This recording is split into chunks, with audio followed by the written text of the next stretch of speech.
নমস্কার, জয় মাতারা। আমি অ্যাস্ট্রো হিমাংশু ভাগ্যের দুয়ার থেকে আপনাদেরকে জানাই আন্তরিক শুভেচ্ছা, ভালোবাসা।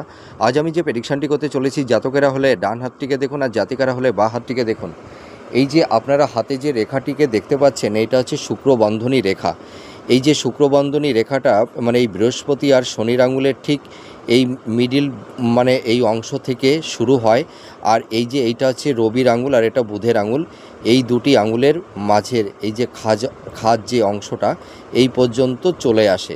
তা আপনারা দেখতে পাচ্ছেন এই যে শুক্রবন্ধনী এই যে রেখাটি, এই রেখাটি দেখুন ভগ্ন দেখতে পাচ্ছেন। এটা কিন্তু অর্ধচন্দ্রাকৃতি, পুরো সম্পূর্ণ না, একটু আঁকাবাঁকা, এবং এই রেখাগুলো দেখুন ভাঙা ভাঙা, গ্যাপ গ্যাপ। তাই এই ধরনের শুক্রবন্ধনী রেখা যদি কোনো জাতক জাতিকাদের হাতে থাকে তাহলে কিন্তু তারা অতটা শুভত্ব ফল পায় না।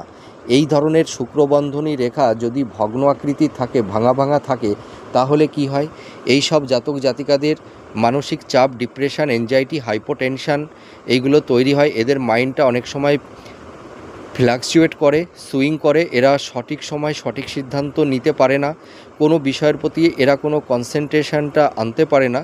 তাছাড়া দেখা যায় এদের অনেক সময় মানে মনোকষ্ট, চাপা দুঃখ, কষ্ট, যন্ত্রণা এদের অনেক সময় ভোগ করতে হয়। তাছাড়া দেখা যায় এদের লাভ রিলেশনের ক্ষেত্রে নানাবিধ সংঘাত, অশান্তি, ভুল বোঝাবুঝি, অনেক সময় ব্রেকআপও হয়ে যায়। তাছাড়া দেখা যায় দাম্পত্য জীবনে ক্ষেত্রেও নানাবিধ সমস্যা তৈরি হয়। অনেক সময় স্বামী স্ত্রীর মধ্যে মানে কোনো মেন্টাল স্যাটিসফ্যাকশান আসে না, স্বামী স্ত্রীর মধ্যে বন্ডিংটা সেরকম ভালো হয় না, ঠিক আছে। অনেক সময় একটা মেন্টাল ডিস্টেন্স, ফিজিক্যাল ডিস্টেন্স এইগুলো তৈরি হয়, সংঘাত, অশান্তি।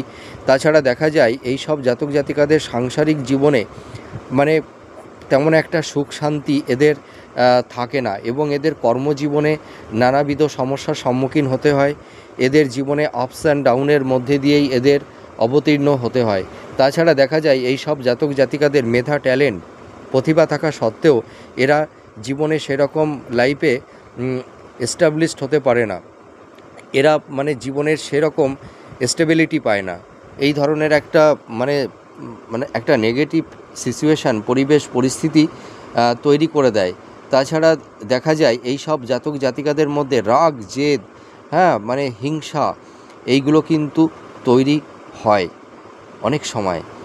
তাছাড়া দেখা যায় এই সব জাতক জাতিকারা জীবনে নানাবিধ কষ্ট, দুঃখ, যন্ত্রণা পেতে পেতে একটা সময় এদের হৃদয় পাথরের মতন হয়ে যায়। অনেক সময় এরা আপনজনের কাছ থেকে অনেকটা ডিস্টার্স হয়ে যায়, এবং এরা শেষ জীবনের দিকে মধ্যবয়সের পর থেকে অনেক সময় আধ্যাত্মিক জগতের মধ্যেও এরা অবতীর্ণ হয়ে যায়। নমস্কার, জয় মাতারা।